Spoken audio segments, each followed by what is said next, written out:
ನಂಬಿ ಬಂದಿರು ದುರ್ದಿಯ ಬಿದೋನಿ ಸುಟ್ಟು ಹಾಕಬೇಡ ಬಲ್ಲವರಾದರೆ ಬಂದು ಬಿಡೋ ನೀರಿಗೆ ಮಾಡಬೇಡ ನಂಬಿ ಬಂದಿರು ದುರ್ದಿಯ ಬಿದೋನಿ ಸುಟ್ಟು ಹಾಕಬೇಡ ಮನಸ್ಸೇ ಓ ನನ್ನ ಮನಸ್ಸೇ ನೀ ತಪ್ಪು ಮಾಡಿಬಿಟ್ಟೆ ನೀ ತಪ್ಪು ಮಾಡಿಬಿಟ್ಟೆ ಬಲ್ಲವರಾದರೆ ಬಂದು ಬಿಡೋ ನೀ ಹೀಗೆ ಮಾಡಬೇ ಹೀಗೆ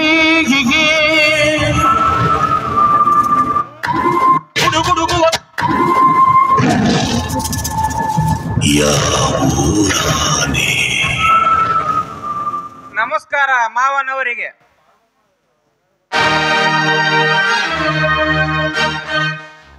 ಬಿಜಾಪುರದಾನೆ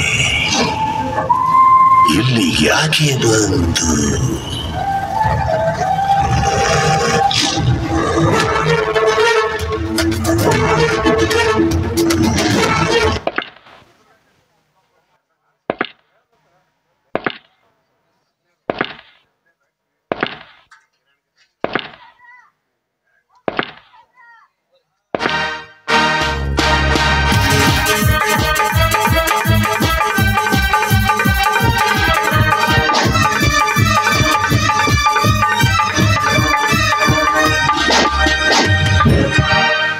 ಕಿರಣ್,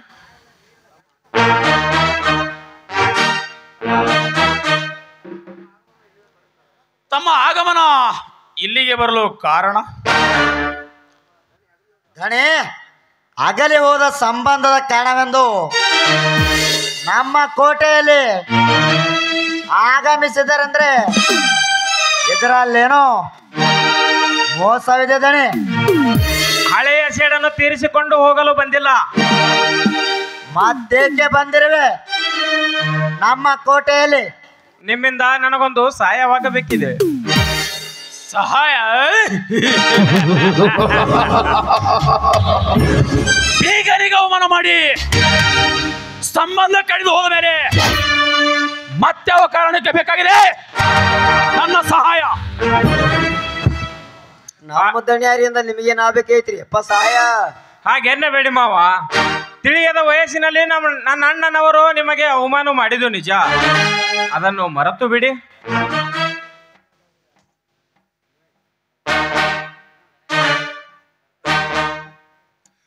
ಸರ್ಕಾರ ನೌಕರಿ ಅಂತ ಕೈಯಲ್ಲಿ ಸರ್ಟಿಫಿಕೇಟ್ ಹಿಡ್ಕೊಂಡು ತಿರುಗಾಡಿದರು. ನನಗೆ ಏನು ಪ್ರಯೋಜನವಾಗಲಿಲ್ಲ. ನಿಮ್ಮ ಫ್ಯಾಕ್ಟರಿಯಲ್ಲಿ ಒಂದು ಕೆಲಸ ಕೊಟ್ಟಿದ್ದೆ, ಆದರೆ ನಿಮ್ಮನ್ನು ದೇವರಂತೆ ಭಾವಿಸಿ ನಮ್ಮ ಅತ್ತಿಗೆ ಅಣ್ಣನನ್ನು ಸಾಕಿಸಲುತ್ತೇನೆ. ಲೇಖರಾಜ್, ನಮ್ಮ ಜೊತೆ ಸ್ನೇಹ ಬೆಳೆಸಲು ಇವನು ಆಡೋ ಮಾತು ಬರೀ ಸುಳ್ಳು. ಇಲ್ಲ ಮಾವ, ನಿಜವಾಗಿಲೂ ನಾನು ಸತ್ಯವನ್ನೇ ಹೇಳ್ತಾ ಇದ್ದೇನೆ. ಪ್ರಾಮಾಣಿಕತೆಯಿಂದ ಕೆಲಸ ಮಾಡಲು ಬಂದಿದ್ದೇನೆ. ಕಲಿಯಲಕ್ಕೆ ಲಕ್ಷಾಂತರ ರೂಪಾಯಿ ಹಣ ಖರ್ಚು ಮಾಡಿ ನನ್ನ ಫ್ಯಾಕ್ಟರಿಯಲ್ಲಿ ಕೆಲಸ ಮಾಡುತ್ತಾನೆಂದರೆ ವಿಕ್ರಮ್, ಇವನು ಹೇಳಿದ ಮಾತು ಸತ್ಯ ಇರಬಹುದು. ಎಲ್ಲೋ ಮಾನವ, ನೀನು ತಿಳ್ಕೊಂಡ ಹಾಗೆ ಸುಳ್ಳಲ್ಲ. ಇಷ್ಟು ದಿವಸ ಅಣ್ಣ ತಮ್ಮಂದಿರನ್ನು ಅಗಲಿಸಬೇಕೆಂದು ನೀನು ಕಟ್ಟಿಕೊಂಡಿರೋ ಕನಸು ನನಸಾಗುವ ಸಮಯ ಒದಗಿ ಬಂದಿದೆ. ಹೌದು, ನನ್ನ ಕೆಲಸ ಸುಲಭವಾಗಿ ಈಡೇರಬೇಕಾದ್ರೆ ಇವನಿಗೆ ಕೆಲಸ ಕೊಡಲೇಬೇಕು. ಗಣೆ, ಭಕ್ತಿಯಿಂದ ಕೆಲಸ ಕೊಟ್ಟು ಯುಕ್ತಿಯಿಂದ ಖಡ್ಗ ಮೆಸೆದು ಅರೆಯದ ಕೋಣದಂತೆ ಹೊಟ್ಟೆ ತುಂಬ ಹಾಕಿ ಪಂಜರದಿಂದ ಹಾರಿ ಬಂದ ಈ ಹಕ್ಕಿಯನ್ನು ಶ್ರೀರಾಮನಂತೆ ಆಟ ಆಡಿಸಿ ಮುಂದಿನ ಪ್ಲಾನ್ ಹುಡುಕೋದು ನನಗೆ ಸರಿ ಅನಿಸುತ್ತದೆ. ದಣಿಯಾರ, ಕುಡುಗೋಲು ನಿಮ್ಮ ಕೈಯಾಗೈತಿ, ಕುತ್ತಿಗೆ ನಿಮ್ಮ ಕೈಯಾಗೈತಿ, ಹ್ಯಾಂಗ ಮಾಡ್ತೀರಿ ನೋಡ್ರಿಪ್ಪ. ಅಳಿಯನೆಂದು ಸ್ವೀಕರಿಸಿ ಇವನಿಗೆ ಕೆಲಸ ಕೊಡುತ್ತೇನೆ. ಆದರೆ ನಾನು ಹೇಳಿದಂತೆ ಕೇಳಿದರೆ ಮಾತ್ರ. ಕೆಲಸ ಕೊಡ್ತೇನೆ ಅಂದ ಮೇಲೆ ನೀವು ಹೇಳಿದ ಹಾಗೆ ಕೇಳಬೇಕಲ್ಲ ಮಾವ. ಅಂದ್ರೆ ನೀನ್ ಹೇಳೋ ಮಾತು ನಿಜಾನೇ ಹೇಳ್ತಾ ಇದ್ದೇನೆ. ಹಾಗಾದರೆ ಇಲ್ಲಿವರೆಗೆ ಸಾಕಿ ಸಲುವಿದ ನಿನ್ನ ಒಡ ಹುಟ್ಟಿದ ಅಣ್ಣನನ್ನು ಮನೆಯಿಂದ ಹೊರಗೆ ಹಾಕಬೇಕು.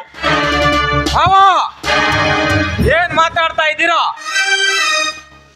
ಹೌದು, ನಿನ್ನ ಕೆಲಸ ಸುಲಭವಾಗಿ ನಡೆಯಬೇಕಾದ್ರೆ ಈ ಕೆಲಸ ನೀನು ನಡೆಸಿಕೊಡಲೇಬೇಕು. ಕೆಲಸ ಕೊಡು ಎಂದು ಬಾಗಿಲವರೆಗೆ ಬಂದರೆ ಒಡ ಹುಟ್ಟಿದ ಅಣ್ಣನನ್ನು ಮನೆಯಿಂದ ಹೊರಗೆ ಹಾಕಿದರೆ ಕೆಲಸ ಕೊಡ್ತೀನಿ ಅಂತ ಹೇಳ್ತಾ ಇದ್ದೀರಲ್ಲ, ಇದ್ಯಾವ ನ್ಯಾಯ? ನ್ಯಾಯ ಅನ್ಯಾಯದ ಪ್ರಶ್ನೆಗೆ ಪರೋಪಕಾರ ಮಾತು ನನಗೆ ಬೇಕಾಗಿಲ್ಲ. ನಿನಗೆ ಕೆಲಸ ಬೇಕೋ ಇಲ್ಲ ಒಡ ಹುಟ್ಟಿದ ನಿನ್ನ ಅಣ್ಣನನ್ನು ಬೇಕೋ? ಮಾವ, ಈಜಲಾರದ ಸಮುದ್ರದಲ್ಲಿ ನನ್ನ ನೂಕಿ ಏಕೆ ಪ್ರಶ್ನೆ ಹಾಕಿ ಕೊಲ್ಲುತ್ತಿರುವೆ? ನನ್ನ ಅಣ್ಣನವರ ಮೇಲೆ ಇಟ್ಟಿರುವ ಸೇಡನ್ನು ನನ್ನ ಮೇಲೆ ಹಾಕಿ ಶಿಕ್ಷಿಸು.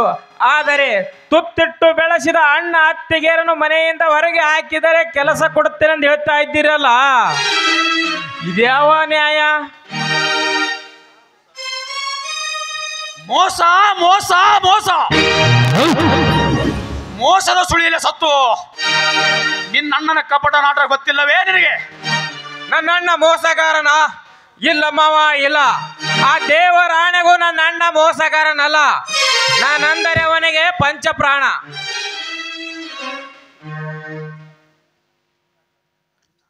ಅಣ್ಣ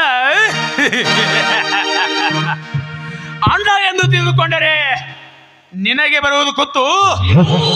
ಅವನಾಗುವನು ಮುಂದೆ ಕೋಟ್ಯಾಧೀಶರ ಸತ್ತು. ಅಂದ್ರೆ ನಿನ್ನ ಅಣ್ಣನ ಕಪಟ ನಾಟಕ ನಿನಗೆ ಗೊತ್ತಿಲ್ಲವೇ? ದೇವರಂತಿರುವ ನನ್ನ ಅಣ್ಣನವರ ಮೇಲೆ ನೀವು ಎಷ್ಟೇ ಕೆಟ್ಟದಾಗಿ ಮಾತನಾಡಿದರು ನಾನು ನಂಬಲಾರೆ.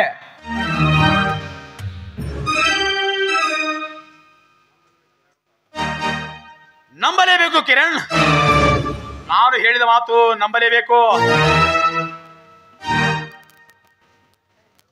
2 ವರ್ಷದ ಹಿಂದೆ 20 ತೊಲಿ ಬಂಗಾರ, 2 ಲಕ್ಷ ರೂಪಾಯಿ ಹಣ ಕಳುವಾಗಿದ್ದು ನಿಜ. ನಿನ್ನ ಅಣ್ಣ ಹಾವಳಿ ಎಬ್ಬಿದ್ದು ನಿನ್ನ ಅಣ್ಣನೇ ಹಣ ಕದ್ದಿದ್ದಾನೆಂದು ಆ ಹಣ ಕದ್ದಿದ್ದರಲ್ಲಿ ಸಂಶಯ ಮಾತೇ ಇಲ್ಲ.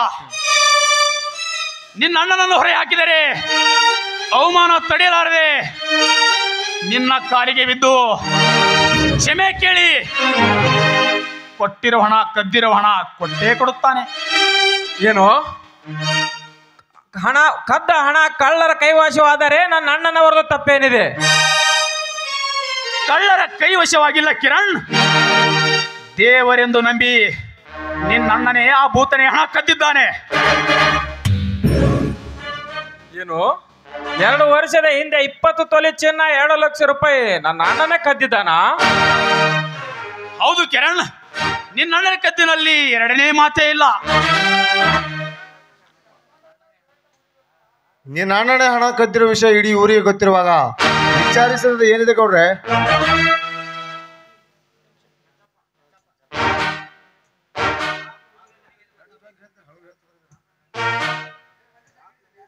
ಪಾಪ ಇವನಿಗೆಲ್ಲಿ ಗೊತ್ತಾಗ್ಬೇಕ್ರಿ ಅದು ಕಪಟ ನಾಟಕ್ಕೆಲ್ಲ. ಹೌದು, ಇವರು ಹೇಳಿರುವ ಮಾತಿನಂತೆ ಒಡವೆ ಹಣ ನನ್ನ ಅಣ್ಣನೇ ಕದ್ದು ಊರಿಗೆ ದೊಡ್ಡ ಶ್ರೀಮಂತನಾಗಬೇಕೆಂಬ ಮೋಸ ನನಗೆ ಏಕೆ ಮಾಡಬಾರದು?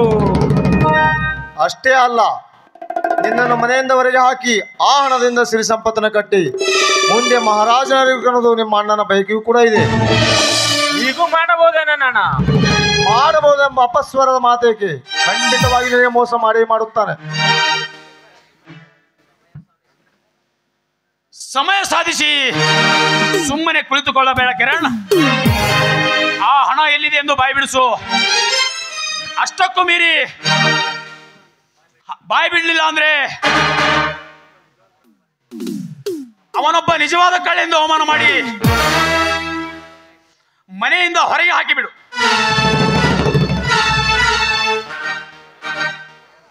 ಕಳ್ಳನೆಂದು ಅವಮಾನ ತಡೆಯಲಾರದೆ ನಿನ್ನ ಕಾಲಿಗೆ ಬಿದ್ದು ಕ್ಷಮೆ ಕೇಳುತ್ತಾನೆ.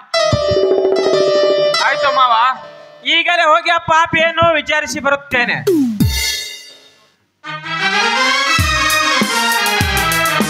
ಕನ್ಯಾರ ಹಕ್ಕಿ ಬಿತ್ ನೋಡ್ರಿ ನಮ್ಮ ಬಲ್ಯಾಗ ಮುಂದೆ ಆಗ್ತೈತ್ ನೋಡಿ ಅವ್ರ ಬಾಯನ ಹೊಲಸು.